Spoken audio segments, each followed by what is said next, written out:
attentive crew. iPets, having fun with you. You can be our friends, the fun will never end. Teaching you to draw and paint. Learning step by step with simple shapes and styles. Sharing out adventures and happy smiles. Climb aboard and let's get started. Art pets, we are the art pets.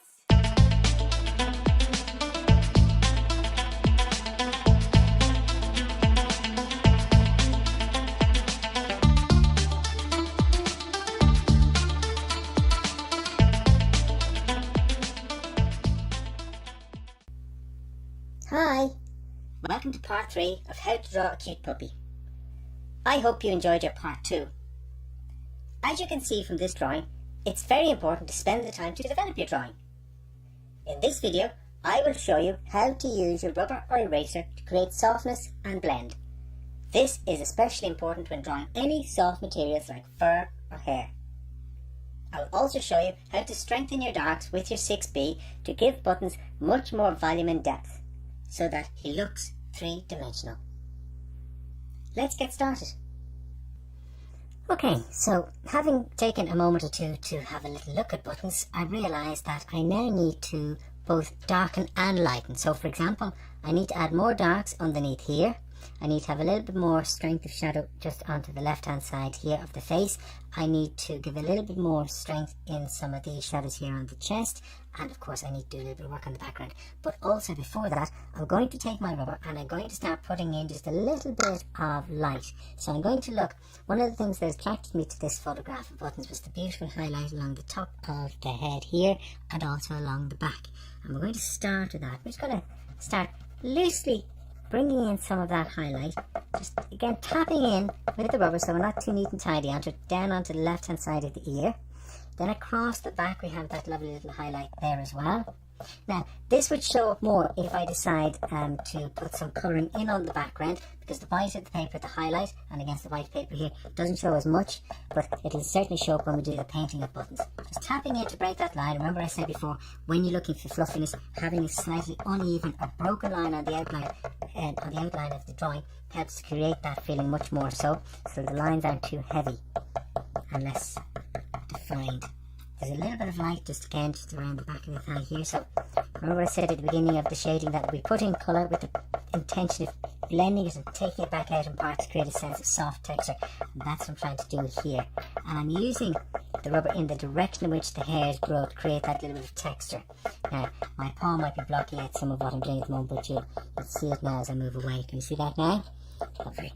And then down here onto his shoulder on our right, his left hand side, just down around that area, I'm going to put some of that, and you can see as I was using my pencil, I'm using the rubber.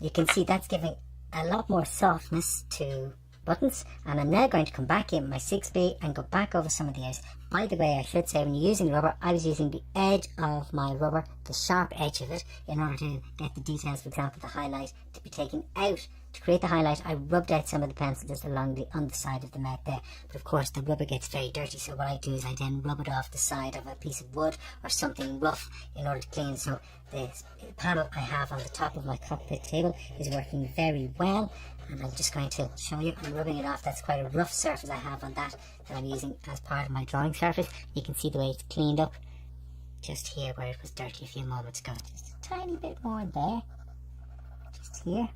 And the nostril there is hardly visible because I can hardly see it because it's lost in the shadow of the nose. And the top of the nose is a little bit more shadowy, so while it's brighter than here, I still see just a little bit of soft colouring onto it. Just underneath, to highlight the bottom of the mouth, the shadow just underneath here on the actual chest is stronger. So I'm just going to go along that line with a soft shadow to bring that out. Once again, just short, sharp strokes to create the definition on that.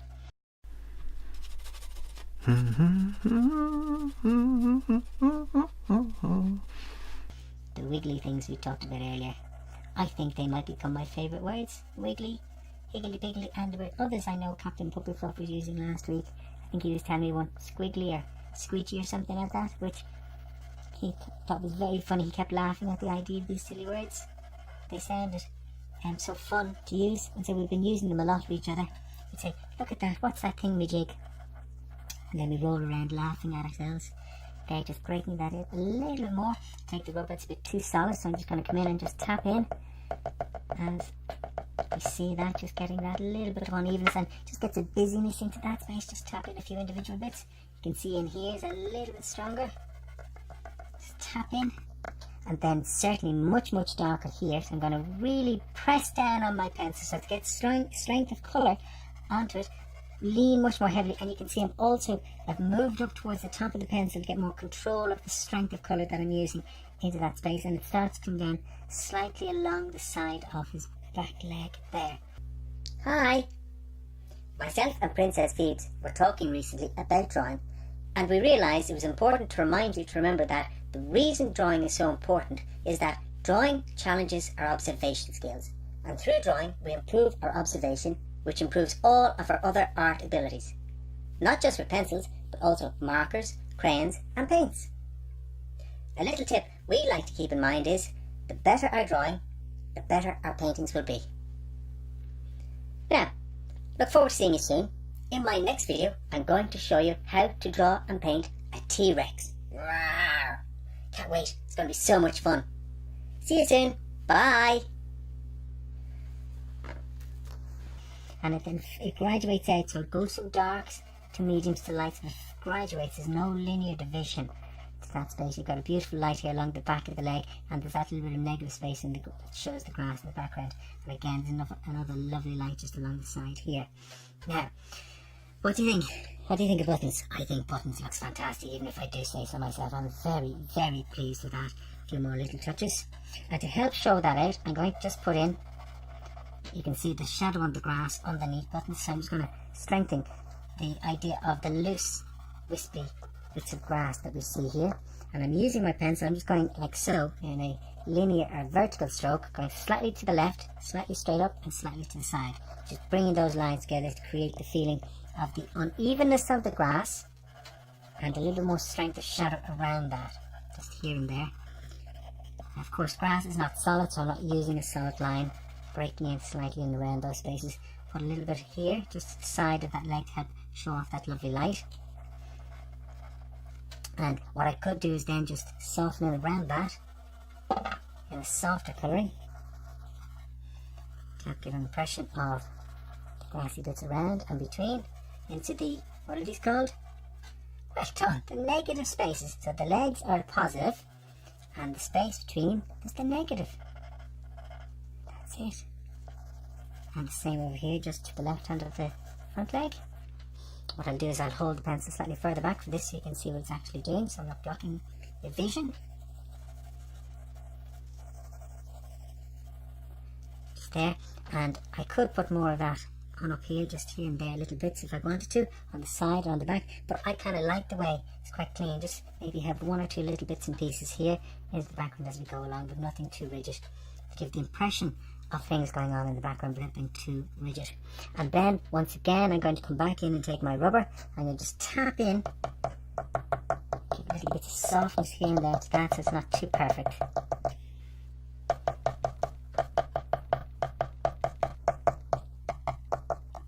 Make sure I've got the light into those spaces there showing through. Now, and once more, little bits here and there. Once more, one or two little bits and pieces, and then I think that's it. What do you think?